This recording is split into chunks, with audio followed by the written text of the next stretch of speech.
Hello, this is Don the Tool Man, and today I have for you my Snap-on Williams model H-51B USA, and it's a 3/4 inch drive, 32 tooth, uh, 20 and 1/8 inch ratchet. And I know I posted on the video that it's the good, the bad, the ugly. Well, let's get in with the good. The good is this would be pretty much new. I've had this thing taken apart. I lubed it, and where the where the gear drive comes in contact with the top of the head, there is absolutely no wear there. On the back of the bottom plate, all the bluing's still there, and there's no wear lines on it. So I would have to believe that this is never been used. I mean, it's new. Now, and the good is it was only $35, plus a little shipping. There's no way around that. I kind of wish there was, but it still puts it under $60 ratchet. I know. I did some research, and you can find these on Amazon for 105, 150, something like that. I think it was Granger Tools or something I seen where they wanted like 270, or I could be wrong. I can't remember what website, but yeah, that was a bit steep. But this is a government contract ratchet, so this is getting into, I don't know if you call it bad or ugly. We're just gonna call it both. It's starting to grow on me, but as you can tell, you can see there's forging lines to where they didn't really smooth it out, and I believe on regular commercial brands or on regular commercial units, this would be smoothed and it would be a satin finish on the sides and stuff. So yeah, there's that. I mean, right there's a forging inclusion or whatever, part of the forging line there. It's got some storage wear, a little bit of dings there, stuff like that, but ain't nothing real major. And here's the other side, and we'll show you the head there. It's a little rough, but yeah, it's a lot of times you get these government contract ratchets or tools, and their aesthetics just they don't really care about the looks. You're not going to get a tool that's sleek and cosmetically perfect per se. They're more focused on the durability, because a lot of times government jobs, you're working in some of the harshest, nastiest elements, so they're more concerned about the durability than the actual looks of the tool. So it doesn't necessarily make it a bad thing. It does kind of make it look ugly a little. It's starting to grow on me, like I say. But when I had this taken apart, the inside, the broaching is just spot on. It's perfect. I'd have to say that's Snap-on quality there. I mean, it's really good.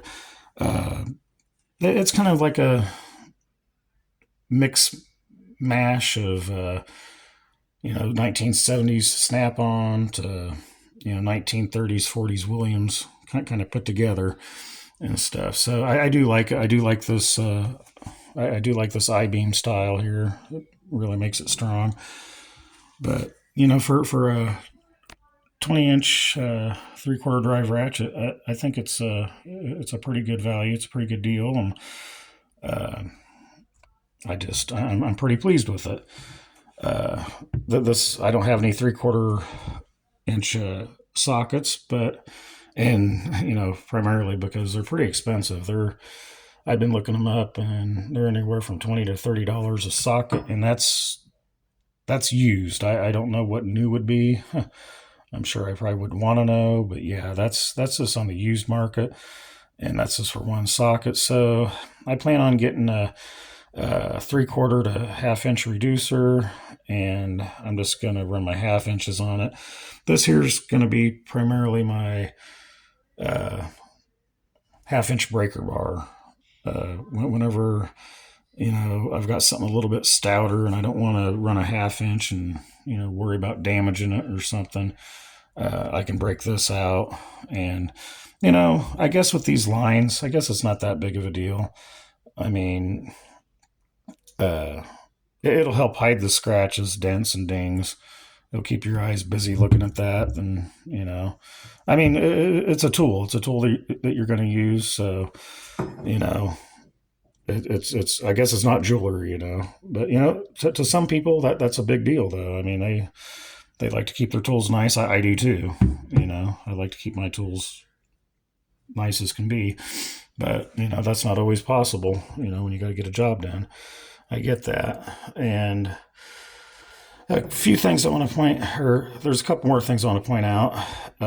On the non-civilian, or I don't know how to say it, on the non-contracted ones, the ones that you buy direct through Williams on the commercial line, they'll have like a divot right in the center of this gear drive. And this one doesn't have that.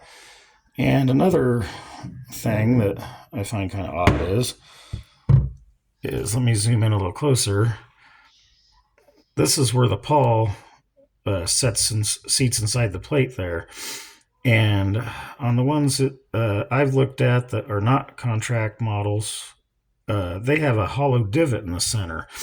And I don't know if, the government specified for this to be that way to add strength. I don't know if that is an issue of integrity.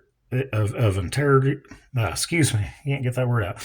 I don't know if that's a condition of integrity or not, but I noticed it don't have a divot or a hollowed out section there or hole and stuff. So that is something that's a little bit different. But I know when I got it, it had some. I guess this is what you call the ugly. The ugly is when I got it. It had like industrial yellow paint with the letters TWD or something right here. I mean, it was on there pretty thick. I got it off.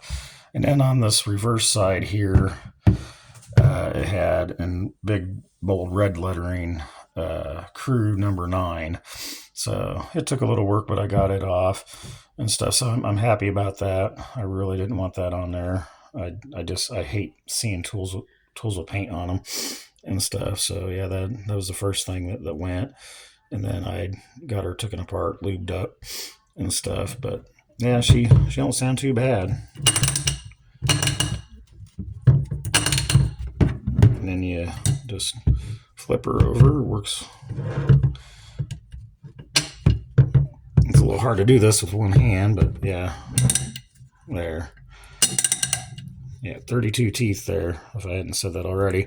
And then one more thing I want to mention is, and somebody out there might know, is this a date code? Because I know Snap-on has date codes on theirs, and that looks like a funky looking little 2. And switch it over there. And I'm thinking that might be a date code.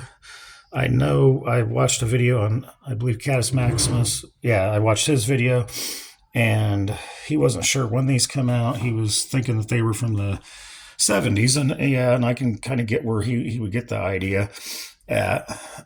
But but they do sell rebuild kits for these still, and from what I gather, these first become available on Amazon in 2011. So I don't know if that dates it to 2011 or not. It could have been early 2000s, and Amazon didn't pick it up till 2011 also. I have no idea, but which that leads me back to that date code. Is that date code, could that mean 2012? Or it could mean 2002? Or it might be a special, stamping on there to signify that it was a government contract. I have no idea. So if anybody out there has an idea to that, and they know, please leave that in the comments. I would greatly appreciate it. But I've been real excited to get this out. So yeah, if my words get a little, if my words got a little flubbed up or whatnot, forgive me on that. I've just been really excited about this. But that's pretty much all I got. So if you like my content, make sure to hit that like button. And if you really like it, make sure to hit that subscribe. I'd greatly appreciate it. Thanks for watching.